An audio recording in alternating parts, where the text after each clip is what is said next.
Welcome back ناظرین، programme باران رحمت میں آپ کا میزبان شکیل جاذب آپ کے ساتھ ہے، اور ہمارے ساتھ تشریف فرما ہیں جناب پروفیسر ڈاکٹر محمد ظفر اقبال جلالی صاحب، شیخ الجامعہ ہیں اسلام آباد انٹرنیشنل یونیورسٹی کے۔ ڈاکٹر صاحب، گفتگو ہو رہی تھی جھوٹ پہ، اور ہم نبی کریم صلی اللہ علیہ وآلہ وسلم کی تعلیمات کے حوالے سے ذکر کر رہے تھے، مسلمان کی پہچان کے حوالے سے ذکر کر رہے تھے، تو بات یہ کھلتی گئی کہ وہ نبی کریم صلی اللہ علیہ وآلہ وسلم کا کردار، یا جس کردار کی مسلمان کو ایک بحیثیت مسلمان پیروی کرنی چاہیے، اس کی بنیاد سچائی پر ہے، سچ پر ہے، جھوٹ سے نفرت پر ہے۔ تو قرآن و حدیث میں بھی جو جھوٹ کی مذمت کی گئی ہے، یا جھوٹ سے جو برت کا اظہار کیا گیا ہے، وہ بڑے واشگاف الفاظ میں کیا گیا ہے۔ ماشاءاللہ، آپ نے بڑی ضروری بات کی ہے۔ قرآن مجید کے اندر جو لعنت آئی ہے، اللہ اکبر، وہ ایک تو شخصی لعنت جو ہے نا، اس کی شریعت میں اجازت نہیں ہے۔ اچھا، کسی کا نام لے کر بھی، کسی مسلمان کا نام لے کر اس پہ لعنت ڈالنا، اس کی اجازت نہیں ہے شریعت اسلامیہ میں۔ تو یہ قرآن مجید نے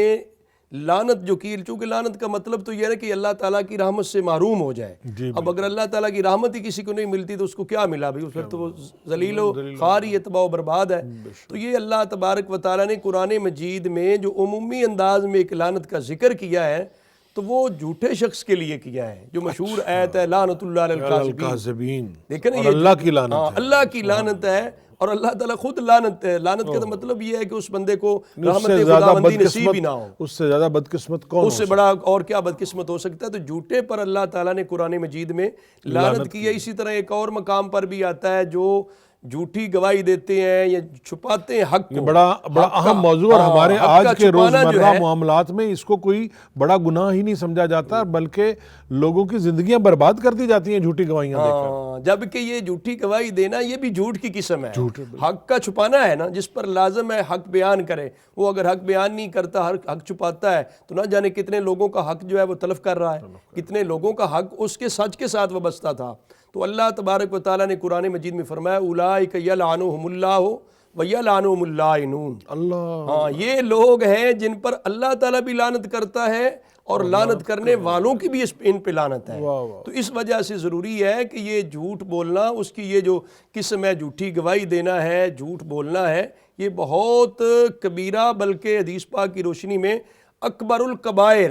یعنی کبیرہ گناہوں سے جو سب سے بڑا کبیرہ گناہ ہے، وہ یہ جھوٹی گواہی دینا ہے۔ حدیث شریف میں آتا ہے، سرکار دو عالم صلی اللہ علیہ وسلم نے ایک موقع پر ارشاد فرمایا، الا انبئکم باکبر الکبائر،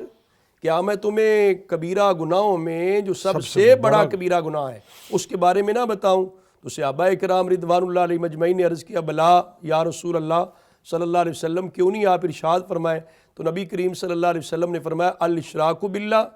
ایک تو اللہ تعالیٰ کے ساتھ شرک کرنا ہے، اللہ تعالیٰ کی ذات صفات میں کسی اور کو شریک ٹھہرانا، یہ شرک کرنا جو ہے یہ سب سے بڑا کبیرہ گناہ ہے۔ اور دوسرا ارشاد فرمایا، وعقوق الوالدین،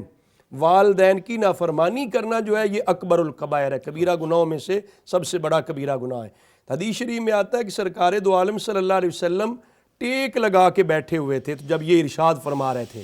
دو کبیرہ گناہ جو بڑے ہیں ان کا ذکر آپ نے ٹیک لگا کے کیا ہے، وجالس متکئا، حدیث شریف میں آپ ٹیک لگائے تھے۔ جب تیسرا جو کبیرہ گناہ تھا بڑا، اس کا ذکر کرنا تھا، تو نبی کریم صلی اللہ علیہ وسلم نے ٹیک چھوڑ کر آگے سیدھے ہو کر آقا حضور علیہ السلام نے فرمایا، الا وقول الزور، ایک روایت میں الا وشہادت الزور، نبی کریم صلی اللہ علیہ وسلم نے فرمایا، سن لو، کبیرہ گناہوں میں سب سے بڑا کبیرہ گناہ کیا ہے؟ جھوٹ بولنا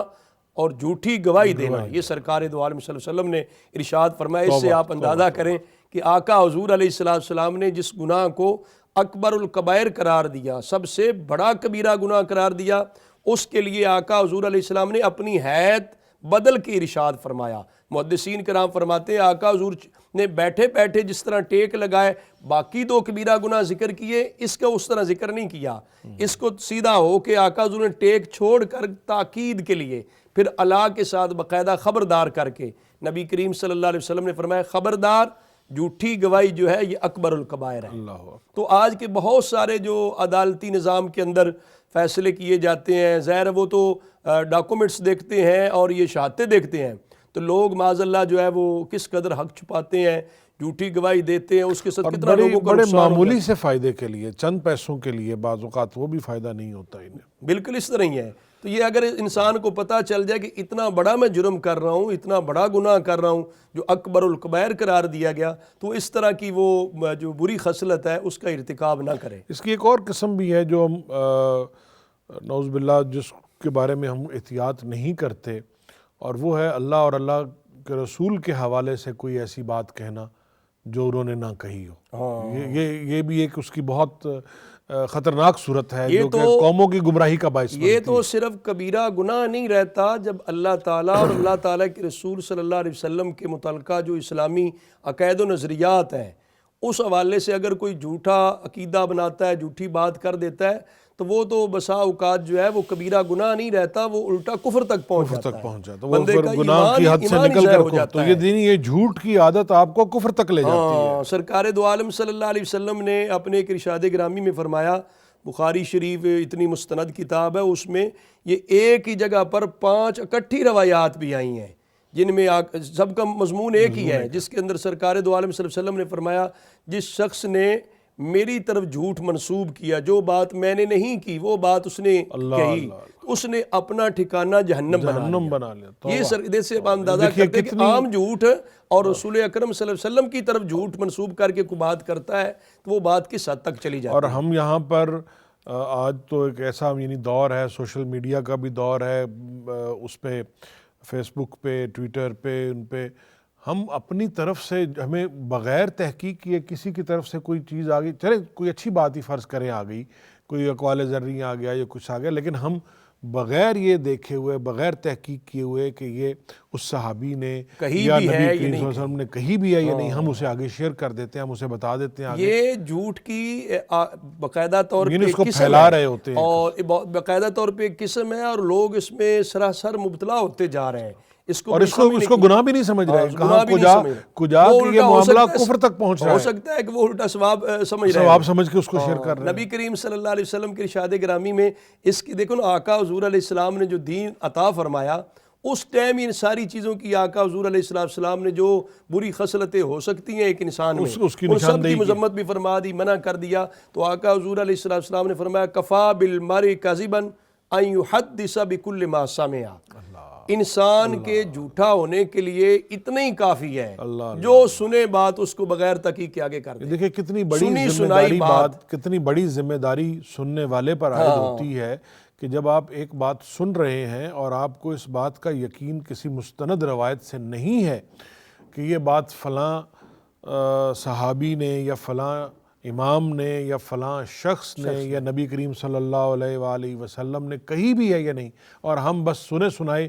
وہ ہم بات آگے بالکل یہ باقاعدہ چلیں، یہ تو معاملہ رہ گیا نا ان کی حد تک جو ائمہ کرام ہیں یا صحابہ رضوان اللہ علیہ ہم ہیں، ہم بہت سارے دوسرے لوگوں کے حوالے سے ہم باتیں جو ہیں جو انہوں نے نہیں کی ہوتی اپنی طرف سے ہم بنا کر وہ اپنی دلیل میں زور پیدا کرنے کے لیے یا اپنی ہم وہ ان کے نام سے منسوب کر کے اس سے آگے نہ جانے کتنا انتشار اور فساد بنتا ہے، کتنے جھگڑے بن جاتے ہیں، کتنے نقصانات، غلط فہمیاں پیدا ہوتی ہیں، خاندان کے اندر آپ کے تعلقات خراب ہو جاتے ہیں، لوگوں کا بولنا چالنا بند ہو جاتا ہے۔ جو لوگ باتونی ہوتے ہیں، زیادہ باتیں کر لیتے ہیں، وہ تو ادھر کی بات ادھر کر کے وقتی طور پہ آگ لگا کے سائڈ پہ ہو جاتے ہیں، لیکن لوگوں کا کتنا بڑا نقصان ہو جاتا ہے اس سے۔ اس وجہ سے قرآن مجید نے اس حوالے سے بھی باقاعدہ طور پہ حکم ارشاد فرمایا، یا ایھا الذین آمنوا ان جاءکم فاسق بنبأ فتبینوا ان تصیبوا قوما بجہالۃ فتصبحوا علی ما فعلتم نادمین۔ رب تعالیٰ نے فرمایا ایمان والو، اگر کوئی فاسق آدمی تمہارے پاس کوئی خبر لے کر آتا ہے تو اس کی پہلے تحقیق کرو۔ دیکھو نا، ایک بندہ ایسا ہے جو سچا نہیں ہے، عام روٹین میں جھوٹ بولتا رہتا ہے یا وہ شریعت کے احکام کی پرواہ نہیں کرتا، تو اس کو فقہ کی روشنی میں فاسق بولا جاتا ہے، اس لیے کہ وہ عدل و انصاف نہیں کر رہا، ظلم کر رہا ہے، جھوٹ بول رہا ہے، نماز کی پرواہ نہیں کرتا، شریعت کے احکام کی پرواہ نہیں کرتا۔ تو ایسا بندہ اگر کوئی خبر دے رہا ہے تو خبر کی بھی تحقیق کر لو۔ ضروری ہے۔ رب تعالیٰ نے فرمایا کہ آپ وہ کہنے سے پہلے تحقیق کر لو کہیں ایسے نہ ہو اس کی بات مان کے کوئی بات کر لو یا کام کر لو، پھر تمہیں ندامت اور شرمندگی اٹھانا بلکہ ایسے بندے کی خبر کی تو زیادہ تحقیق کرنی چاہیے ہاں بالکل کہ جس کا ریکارڈ ائمہ حدیث جو ہیں انہوں نے مطلب جنہوں نے حدیثیں کلیکٹ کی ہیں اور ان احادیث ایک حدیث کے پیچھے انہوں نے پتہ نہیں کتنے کلومیٹر اور کتنے میلوں کا سفر کیا ہے، اور ان کے جو راوی ہیں ان کے راویوں کی استناد پر، ان کے مستند ہونے پر، ان کے سچے ہونے پر گواہیاں ڈھونڈی ہیں، اور اس کے بعد جا کے وہ کوئی ایک حدیث کو وہ فائنل جا کے کوڈ کرتے ہیں، لکھتے تھے، اور ایک راوی کے پورا شجرہ، پورے حالات، اس کی لوگوں کے ساتھ معاملات، حتیٰ کہ یہاں تک اسی سے تو علم الرجال پورا علم الرجال جو ہے، اسماء رجال، پورا ایک علم مارز وجود میں آ گیا، حتیٰ کہ وہ ان کے بارے آتا ہے کہ کوئی شخص جو ہے جانور کو پکڑنے کے لیے، یہ دیہاتوں میں بھی لوگ جو ہے نا وہ یوں ہی مطلب ہے وہ جھولی پھیلا کے جانور کو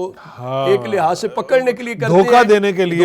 کے لیے کہ جھولی کے اندر جو ہے وہ دانا ہے یا چارہ ہے تاکہ جانور قریب ہے، مانوس ہو، اس کو ہم پکڑ لیں۔ جو راوی روایت کرنے والا حدیث پاک کا آدمی اگر اس طرح کا بھی کام کرتا، کسی جانور کے ساتھ ہی عارضی اور تھوڑے لمحے کے لیے اگر وہ دھوکہ کر رہا ہے نا، تو وہ کہتے ہیں کہ اس سے روایت نہیں لینی، کہ آج یہ جانور کے ساتھ دھوکہ کر رہا ہے، ممکن ہے فرمان نبوی کو بیان کرنے میں بھی دھوکہ کرتا ہو، یعنی اس سے اس کی سرشت ظاہر ہوتی ہے، اس کی طینت ظاہر ہوتی ہے کہ اس کی فطرت کیا ہے، اس کی طبیعت کے اندر کیا ایسی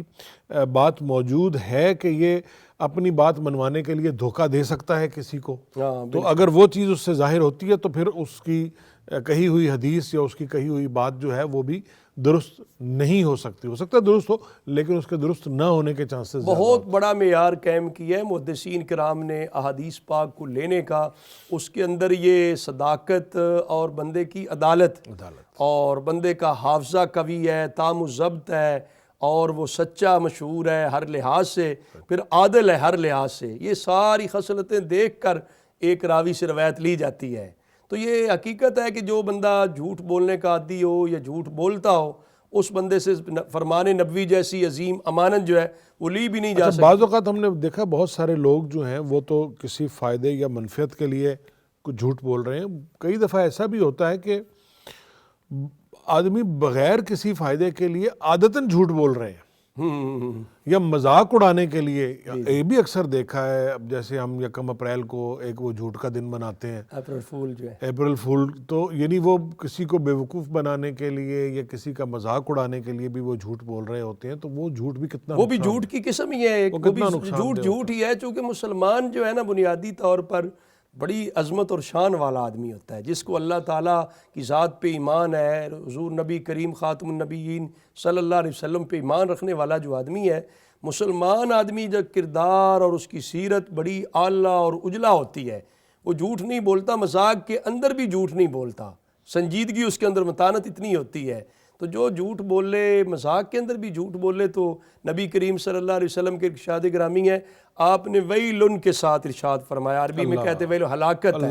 تباہی اور بربادی ہے اس شخص کے لیے جو وہ لوگوں کے ساتھ بات چیت کرتے لوگوں کو ہنسانے کے لیے وہ جھوٹ بول دیتا ہے۔ تو آقا حضور علیہ السلام نے پھر اس فرمان میں ایک بار ہی نہیں فرمایا، 3 بار پھر ویلن ویلن، اس ویل اللہ اس کے لیے ارشاد فرمایا، اس کے لیے ہلاکت ہے، اس کے لیے ہلاکت ہے، جو محض ہنسی مذاق میں لوگوں کو ہنسانے کے لیے وہ جھوٹ بول دیتا ہے، تو یہ بھی شریعت نے اجازت نہیں دی ہے۔ ناظرین محترم، ڈاکٹر محمد ظفر اقبال جلالی صاحب ہمارے ساتھ موجود ہیں، اور ڈاکٹر صاحب کے ساتھ ہم جھوٹ کی حوالے سے، جھوٹ کی جو مذمت کی گئی ہے، جھوٹ کے جو نقصانات ہیں معاشرے میں، اس کے حوالے سے ہم آج کے اس پروگرام باران رحمت میں گفتگو کر رہے ہیں۔ ہمارے ساتھ رہیے گا، ایک وقفے کے بعد ہم دوبارہ آپ کی خدمت میں حاضر ہوتے ہیں۔